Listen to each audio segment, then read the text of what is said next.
Social media তো এখন আমাদের জীবনের একটা অংশই হয়ে গেছে, তাই না? কিন্তু এর একটা অন্ধকার দিকও আছে। এমন একটা দিক যা প্রায় আমাদের চোখ এড়িয়ে যায়। তো আজকে আমরা ঠিক এই ব্যাপারটাই একটু তলিয়ে দেখব, জানব এর পেছনের কথাগুলো। চলুন শুরু করা যাক।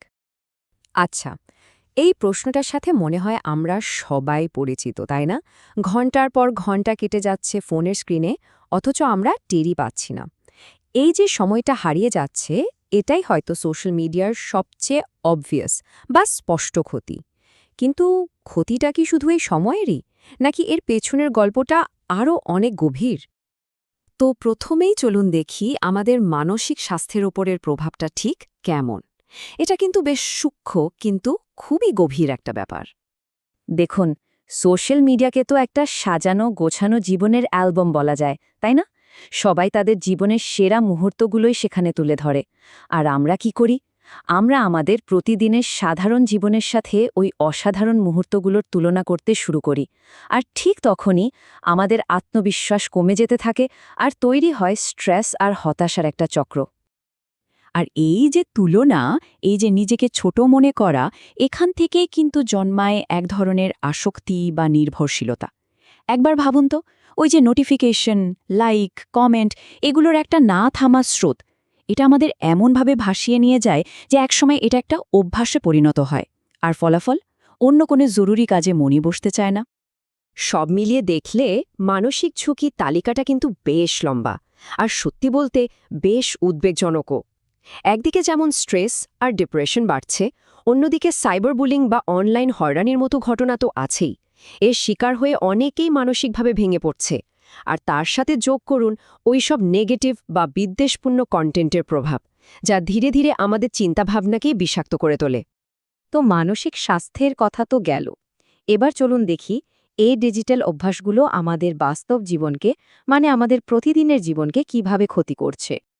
শুধু ভাবুন, ঘন্টার পর ঘন্টা যে সময়টা হয়তো পরিবারকে দেয়া যেত বা নিজের কোনো পছন্দের কাজে লাগানো যেত, সে মূল্যবান সময়টা এখন কোথায় যাচ্ছে?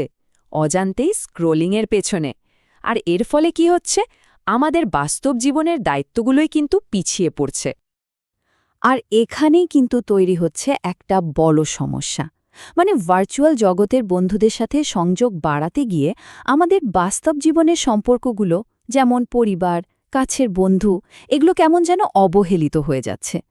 অনলাইন জগৎটা এতটাই প্রাধান্য পাচ্ছে যে বাস্তব সম্পর্কগুলো ধীরে ধীরে দুর্বল হয়ে পড়ছে।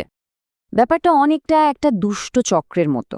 ধরুন, রাতে ঘুমাতে যাওয়ার আগে স্ক্রিন দেখা হলো। ওই স্ক্রিনের যে নীল আলো বা ব্লু লাইট, ওটা আমাদের ঘুমের 12টা বাজিয়ে দেয়। এরপর কি হয়? ঘুম ঠিকমতো না হওয়ায় পরের দিন কোনো কিছুতেই আর মনোযোগ বসে না। আর মনোযোগ না বসলে কি করি আমরা? আবার সেই ফোনটা হাতে তুলে নিই। ব্যাস, চক্রটা চলতেই থাকে দিনের পর দিন। আচ্ছা, মানসিক স্বাস্থ্য আর বাস্তব জীবনের ক্ষতি তো গেল, কিন্তু এখানেই শেষ না। এর বাইরেও কিন্তু বড় ঝুঁকি আছে, বিশেষ করে আমাদের তথ্য আর ব্যক্তিগত নিরাপত্তার ঝুঁকি। সোশ্যাল মিডিয়ার একটা ভয়ঙ্কর ক্ষমতা আছে জানেন, সেটা হলো গুজব ছড়ানো। মানে একটা ভুল তথ্য বা মিথ্যে খবর একেবারে দাবানলের মতো ছড়িয়ে পড়তে পারে। মুহূর্তের মধ্যে সেটা লক্ষ লক্ষ মানুষের কাছে পৌঁছে যায়। আর এটা শুধু যে বিভ্রান্তি ছড়ায় তাই না, অনেক সময় এটা থেকে বড় ধরনের সামাজিক অস্থিরতাও তৈরি হতে পারে।